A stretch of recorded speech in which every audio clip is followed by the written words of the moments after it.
Maya Thompson was an ordinary teenager, living in a small apartment on the south side of Chicago. At just 16 years old, she had already built a reputation for herself as one of the brightest students at her high school. Her teachers often praised her sharp mind and quick wit, while her classmates admired her ability to stay calm under pressure. Maya juggled academics with extracurricular activities, participating in the debate team, volunteering at the local library, and helping tutor younger kids after school. Life wasn't always easy. Her family didn't have much money, but they made up for it with love and support. Her parents, Angela and Derek Thompson, worked hard to give Maya every opportunity they could afford. On this particular morning, however, life felt anything but normal. Maya sat nervously on a wooden bench outside a cold, echoing courtroom. She clutched her hands together, trying to steady her breathing. This wasn't how she imagined spending her day. Instead of being in class or preparing for her upcoming debate competition, she found herself wrapped up in something far more serious, a legal case that seemed completely unfair. It all started a few weeks ago when a disagreement erupted between Maya and another student at school over a group project. Things got heated and words were exchanged. The other student accused Maya of writing something offensive inside their locker. Maya denied it vehemently, explaining that she hadn't even been near the locker during the time the message appeared. But before she knew it, the school administration had escalated the matter, involving the police and labeling it as vandalism. Despite her protests, Maya was summoned to appear in court. The courtroom itself was intimidating. High ceilings, dim lighting, and rows of uncomfortable chairs gave the space an air of authority and seriousness. Maya glanced around, taking in the unfamiliar faces. The bailiff standing stiffly by the door, the stenographer typing away quietly, and the judge seated above everyone else on his elevated platform. Judge Harold Grayson was known throughout the city for his strict demeanor and no-nonsense approach. He rarely smiled and seemed to take pleasure in scolding those who came before him. His reputation preceded him, and Maya couldn't help but feel a knot forming in her stomach. When her name was called, Maya stood up slowly, smoothing out her skirt as she walked toward the front of the room.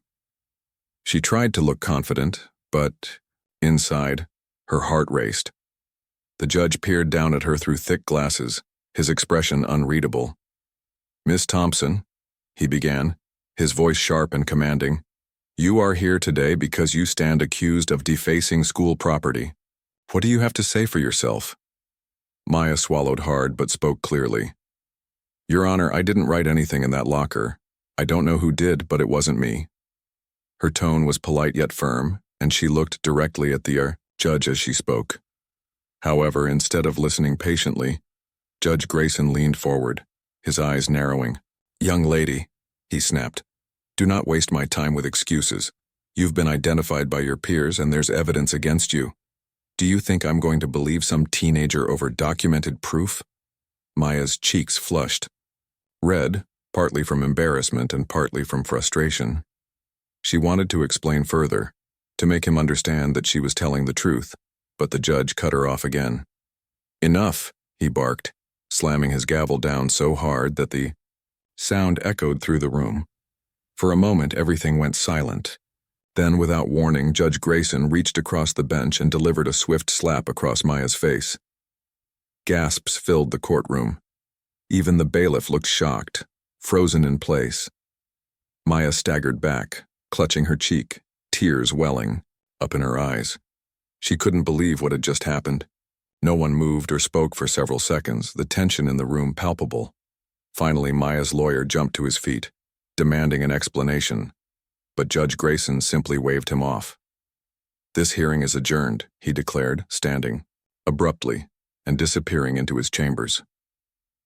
As Maya left the courthouse later that afternoon, still reeling from the incident, she couldn't shake the feeling that something about this whole situation was deeply wrong. She didn't realize it yet, but her father, someone Judge Grayson knew nothing about, was about to ensure that justice would be served. Little did anyone know, this single act of cruelty would set off a chain of events that would change lives forever. Maya stepped out of the courthouse, her mind swirling with confusion and anger. Her cheek still stung from the slap, and the humiliation of being treated so unfairly in front of everyone weighed heavily on her. She tugged at the strap of her bag, trying to steady herself as she walked toward her mother's car parked a few feet away. Angela Thompson, Maya's mom, was waiting anxiously outside. When she saw her daughter's tear-streaked face, her own eyes widened in shock. "What happened?" Angela asked immediately, rushing to open the passenger door for Maya. "Why are you crying? Did something go wrong inside?" Maya climbed into the car, her hands trembling as she recounted the events. As she described Judge Grayson's harsh words and the sudden, unexpected slap, Angela's expression shifted from concern to fury. Her knuckles turned white as she gripped the steering wheel tightly, her voice shaking with emotion. "He did. What? That man hit you in a courtroom? This isn't right, Maya. It's not okay."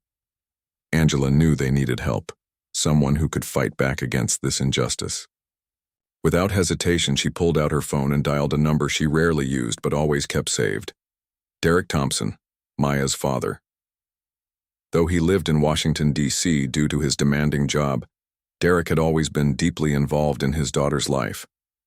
Even though Maya didn't see him every day, their bond was strong, built on shared values of honesty, hard work, and resilience. When Derek answered the call, his deep, calm voice came through the speaker. "Hey, Angie. Everything all right?" Angela wasted no time getting to the point. "Derek, we have a problem, a big one. Maya's case didn't go well today. The judge, he lost his temper and he actually slapped her." There was a long pause on the other end of the line. For a moment, Angela wondered if the connection had dropped. Then Derek spoke, his tone sharper than usual. "What do you mean he slapped her? Are you sure about this?" "Yes, I'm sure," Angela replied, her frustration bubbling over. "She's sitting right here, Derek. You need to hear this from her." Reluctantly, Maya took the phone from her mother. Her voice wavered slightly as she explained what had happened, describing how Judge Grayson had dismissed her explanations and then struck her without warning. On the other end of the line, Derek listened intently, his jaw tightening with each word. By the time Maya finished speaking, Derek's usual calm demeanor had given way to quiet rage. "Okay, baby girl," he said finally, his voice firm but reassuring. "I want you to stay strong. I'll handle this. Trust me, this isn't going to stand." Maya nodded, even though she knew her father couldn't see her. Despite her fear and embarrassment, hearing his determination made her feel a little better. After hanging up, Derek sat back in his chair, staring at the wall of his office in the FBI headquarters. His mind raced as he processed what he'd just heard.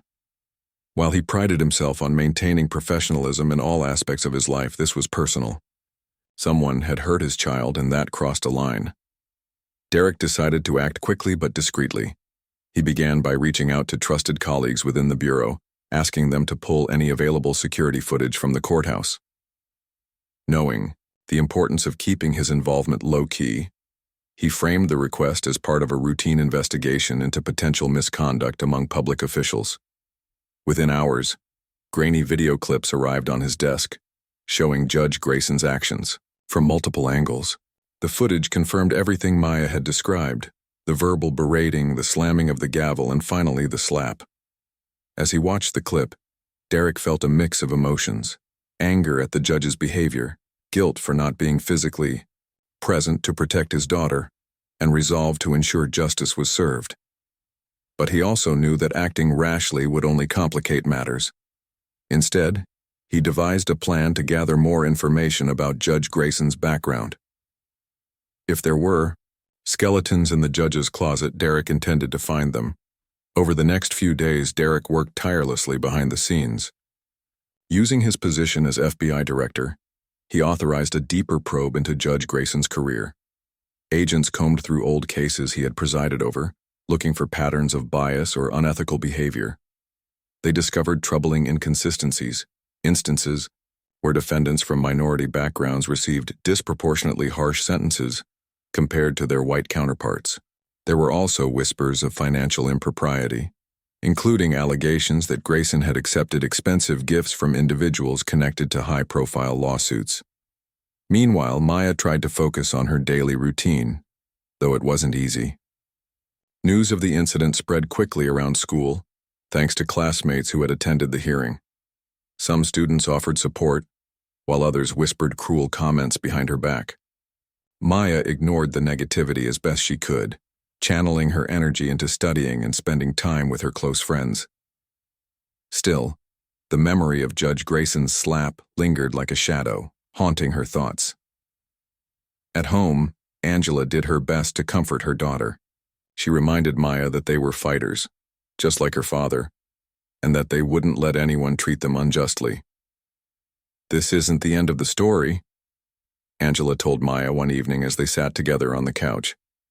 "Your dad is handling things, and we're going to make sure this judge pays for what he did."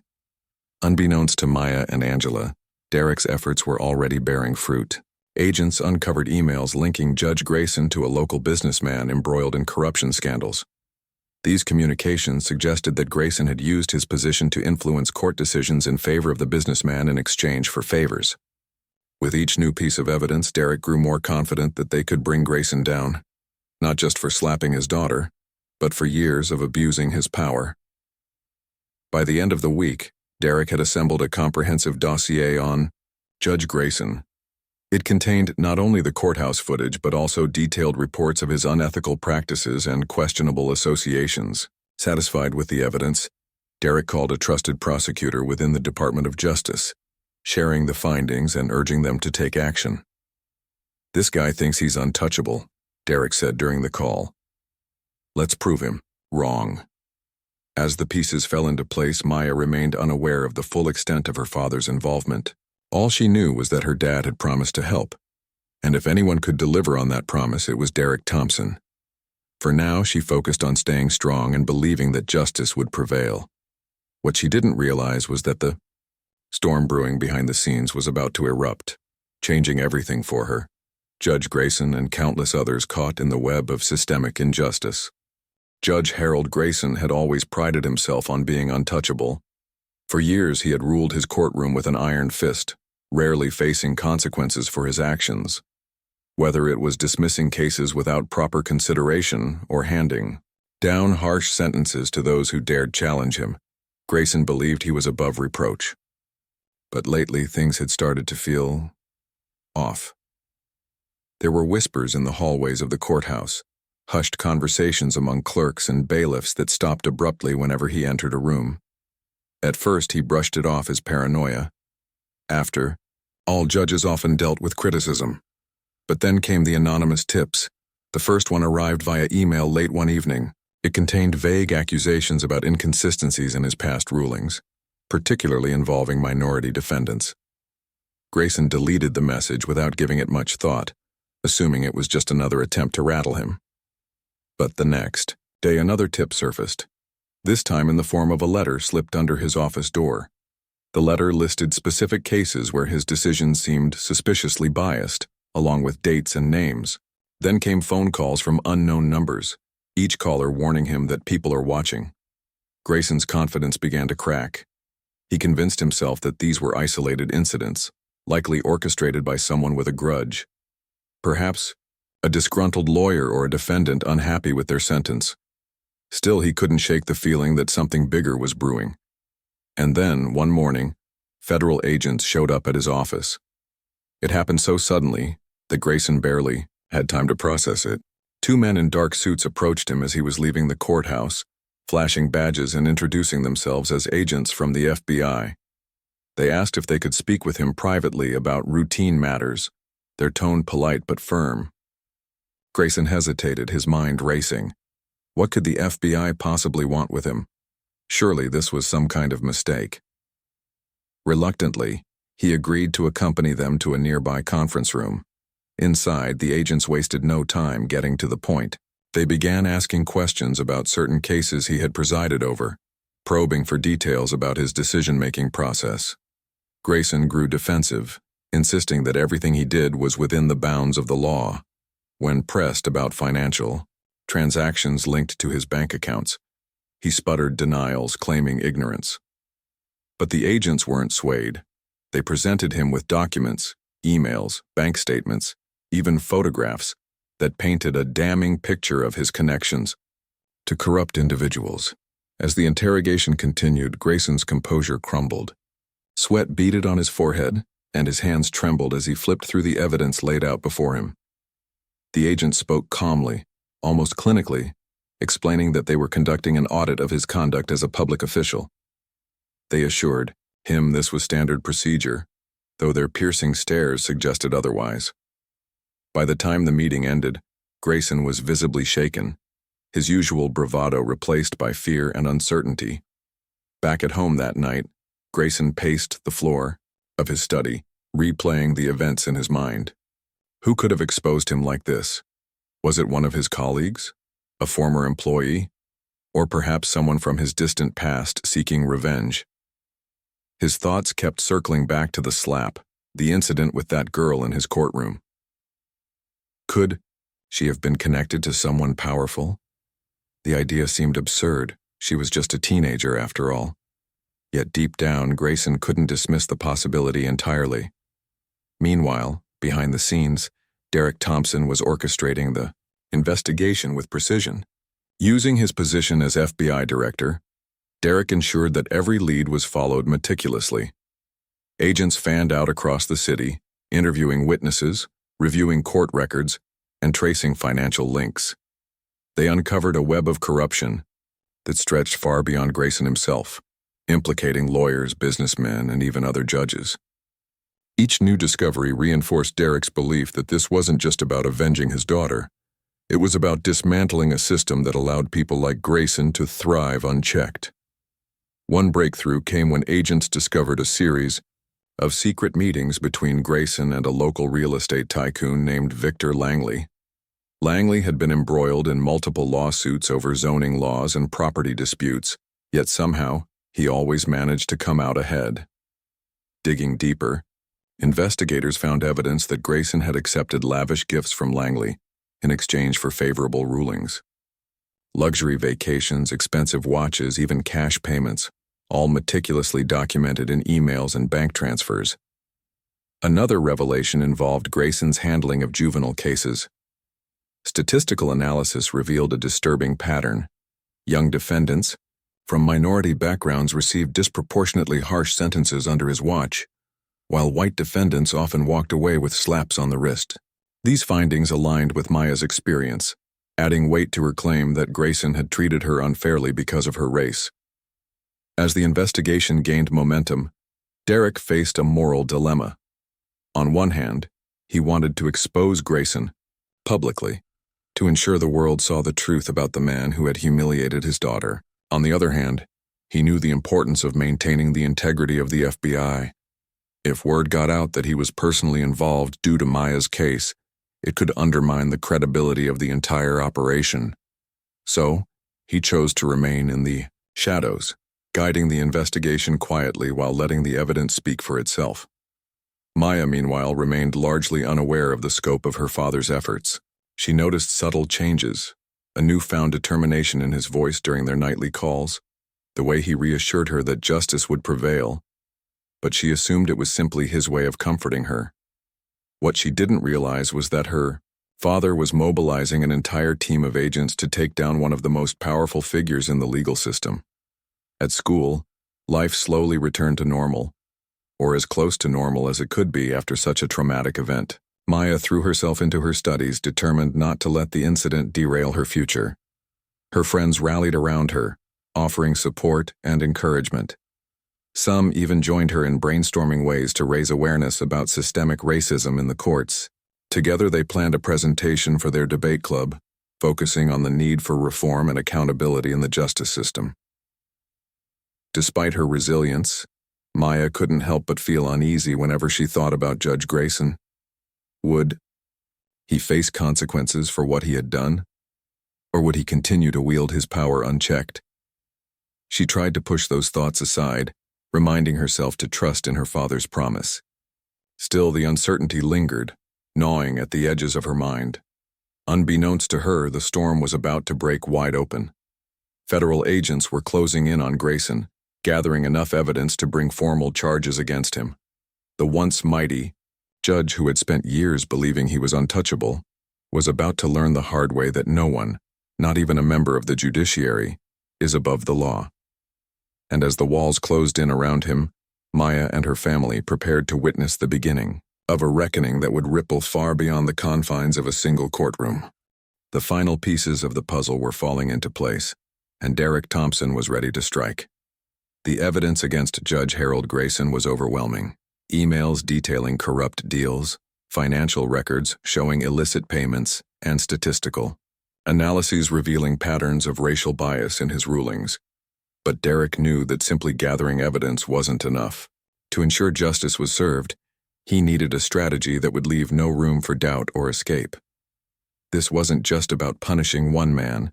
It was about dismantling a system that allowed people like Grayson to abuse their power. Derek's plan began with a carefully orchestrated sting operation. Agents posing as disgruntled businessmen approached Grayson under the guise of seeking legal favors. They promised him lucrative rewards if he could influence upcoming cases in their favor. Unbeknownst to Grayson, every conversation was recorded, and every interaction was documented. His greed and arrogance blinded him to the trap being laid at his feet. When agents presented him with an opportunity to accept a bribe during a staged meeting, Grayson took the bait without hesitation. With the sting complete, federal prosecutors moved swiftly to file charges. Early one morning, before Grayson even had time to sip his coffee, a team of FBI agents arrived at his home. Dressed in tactical gear and armed with a warrant, they surrounded his house, ensuring there was no chance of escape. Grayson opened the door, his face pale with shock as he stared at the agents standing on his porch. "Judge Harold Grayson," one of them said firmly, "you are under arrest for corruption, abuse of power, and assault." Handcuffs clicked shut around his wrists as neighbors peeked through their curtains, murmuring in disbelief. News of Grayson's arrest spread like wildfire. Reporters camped outside the courthouse and his home, eager to capture every detail of the scandal. Headlines blared across newspapers and television screens. "Prominent judge arrested for corruption. FBI uncovers web of bribery and bias," and courthouse slap sparks nationwide outcry. Social media exploded with reactions as people shared stories of their own encounters with Grayson and other judges who had wielded their authority unfairly. For many, this case became a symbol of the systemic issues plaguing the justice system, and a rallying cry for reform. Maya watched the unfolding drama from afar, her emotions a mix of relief and disbelief. She hadn't fully grasped the extent of her father's involvement until now. When Derek called to explain what had happened, Maya listened intently, her heart swelling with pride. "You did this?" she asked, her voice tinged with awe. "For me?" Derek chuckled softly. On the other end of the line, "Not just for you, baby girl. This is for everyone who's ever been treated unfairly by someone like Grayson. You're part of something bigger now." As the story gained national attention, Maya found herself thrust into the spotlight. Journalists reached out to interview. Her activists invited her to speak at rallies, and strangers sent messages of support. At first, Maya felt overwhelmed by the sudden attention. She wasn't used to being in the public eye, and the thought of sharing her story made her nervous. But with encouragement from her parents and friends, she decided to embrace the opportunity. If her experience could help bring about change, she reasoned, then it was worth stepping outside her comfort zone.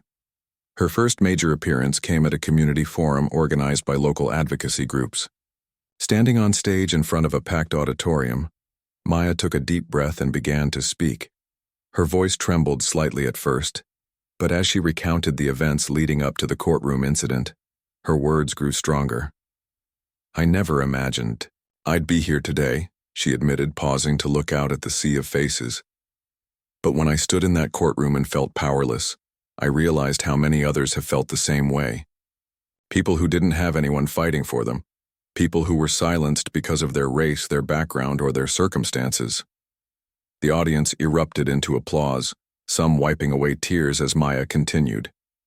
"We need to fix this system," she declared, her tone resolute. "We need judges who see us as human beings, not stereotypes. We need laws that protect everyone equally, not just those with money or influence." By the time she finished speaking, the crowd was on its feet, chanting her name and cheering loudly. For the first time since the incident, Maya felt a sense of purpose, a belief that her pain could lead to something meaningful.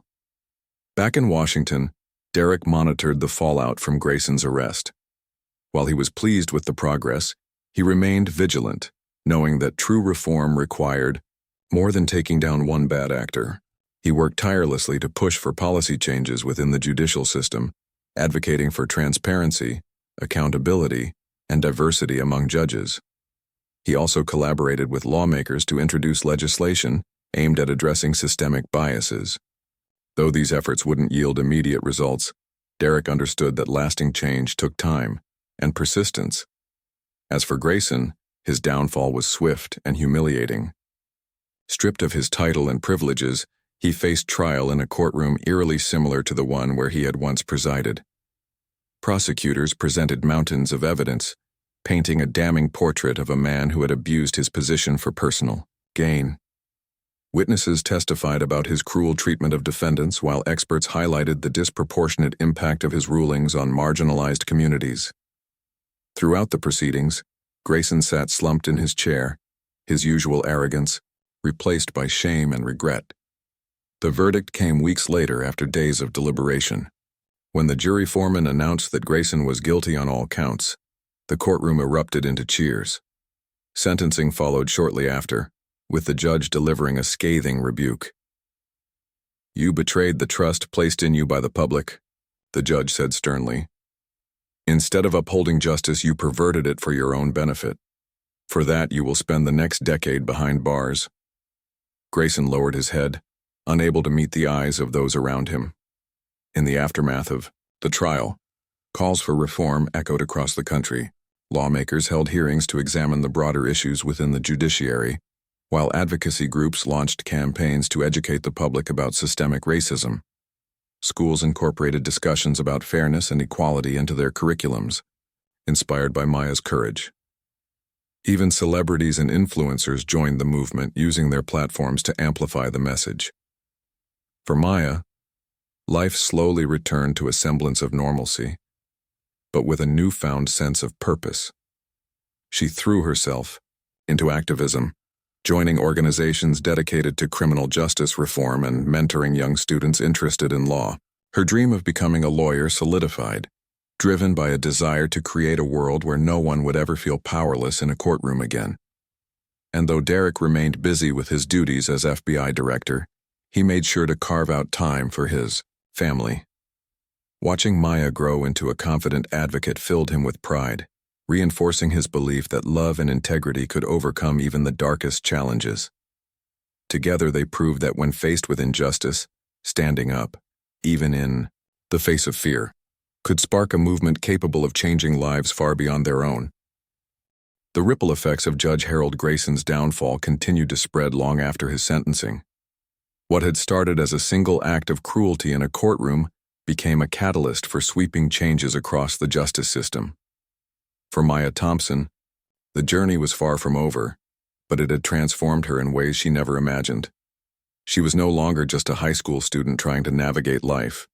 She had become a symbol of resilience and hope, a beacon for others who felt silenced or mistreated by those in power. In the months following Grayson's conviction, lawmakers took bold steps to address the systemic issues exposed by the scandal. New legislation was introduced to increase transparency within the judiciary, requiring judges to undergo regular audits of their decisions and financial dealings. Training programs focused on cultural sensitivity and implicit bias were made, mandatory for all court personnel, from clerks to senior judges. Advocacy groups celebrated these victories, crediting Maya's courage for sparking the momentum needed to push for reform. Maya herself remained deeply involved in the movement. Her speeches at rallies and community forums inspired countless individuals to share their own stories of injustice. One particularly moving moment came when a woman approached her after an event, tears streaming down her face. "I thought I was alone," the woman said, clutching Maya's hand. "But hearing you talk today reminded me that we can fight back, together." Moments like this reinforced Maya's belief that her experience, painful as it had been, was part of something greater than herself. Her activism also opened doors she hadn't anticipated. Universities across the country reached out, offering scholarships and opportunities to join prestigious programs. In the end, Maya chose to attend Howard University, a historically Black institution known for its commitment to social justice and leadership development. On her first day on campus, she walked through the grand archway with a sense of purpose, knowing she was exactly where she belonged. Her dream of becoming a lawyer now felt closer than ever, fueled by the knowledge that she could use her education to make a real difference. Derek Thompson, meanwhile, continued to balance his role as FBI director with his responsibilities as a father. Watching Maya thrive gave him a renewed sense of pride, not just in her accomplishments, but in the values they shared as a family. He often reflected on how the incident had tested their strength and unity, ultimately bringing them closer together. Though he rarely spoke publicly about his involvement in Grayson's arrest, Derek quietly championed efforts to improve accountability within law enforcement and the judicial system. His dedication earned him respect, both inside and outside the Bureau, solidifying his reputation as a leader committed to integrity and fairness. Angela Thompson, too, found new meaning in the aftermath of the scandal. Inspired by her daughter's bravery, she began volunteering with organizations that supported victims of abuse and discrimination. Whether it was helping survivors navigate the legal system or simply lending an ear to someone in need, Angela poured her energy into making a difference. "We've been given a second chance," she told Maya one evening as they sat together on the couch, "and I want to make sure we use it wisely." As for Judge Grayson, his fall from grace served as a cautionary tale. Sentenced to 10 years, in prison, he spent his days reflecting on the choices that had led him there. Letters from former defendants arrived occasionally, recounting how his actions had impacted their lives. Some expressed anger, while others sought closure. Grayson read each one carefully, his guilt weighing heavily on him. By the time he was eligible for parole, he had aged considerably, his once commanding presence reduced to a shadow of its former self. Though he would never fully redeem himself, his story stood as a reminder of the dangers of unchecked power and prejudice. Back in Chicago, the courthouse where it all began underwent significant changes. A plaque was installed near the entrance commemorating Maya's case and the reforms it inspired. It read, "Justice is not blind, it sees the truth, hears the voiceless, and stands for equality." Students on field trips stopped to read the inscription, asking questions about the girl whose courage had changed the system. Teachers seized the opportunity to discuss the importance of standing up against injustice, ensuring that Maya's legacy lived on. For Maya, the most rewarding aspect of her journey was seeing how her story inspired others to take action. Schools across the nation began incorporating lessons about systemic racism and advocacy into their curriculums, using her experience as a case study. Young activists reached out to her on social media, sharing their plans to organize protests, start petitions, or create safe spaces for marginalized voices. Each message filled her with gratitude, knowing that her pain had sparked a wave of empowerment. One day, as Maya prepared for her final exams at Howard, she received a letter from a young girl named Tasha. Enclosed was a drawing of a courtroom, with a judge seated above and a crowd of people standing below holding signs that read, "Justice for all." In the corner, Tasha had written, "Thank you for showing me that even when things feel unfair, we can still make them better." Maya smiled as she tucked the drawing into her notebook, feeling a surge of hope for the future. Years later, Maya graduated at the top of her class, delivering a powerful commencement speech that echoed her earlier words at the community forum. "Change doesn't happen overnight," she told the audience. "It starts with small acts of courage, speaking up when it's hard, standing firm when it's scary, and believing that what's right will eventually prevail." As she accepted her diploma, cheers erupted from the crowd, a testament to the impact she had already made and the promise of what lay ahead. In the years that followed, Maya built a career advocating for juvenile justice reform, working tirelessly to ensure that young people weren't unfairly penalized for mistakes or circumstances beyond their control. Her work earned national recognition, including awards and features in major publications. Yet, despite her success, she remained grounded, always remembering the roots of her journey and the family that had supported her every step of the way. Looking back, Maya realized that the courtroom slap had been more than an act of cruelty. It had been a turning point, a moment that forced her to confront the flaws in the system and find her voice. And though she wouldn't wish that experience on anyone, she knew it had shaped her into the person she was meant to be, a fighter, a leader, and a believer in the power of justice. The story of Maya Thompson didn't end with Judge Grayson's arrest or even with her graduation. It continued to unfold chapter by chapter as she dedicated her life to creating a world where everyone had a fair shot at justice.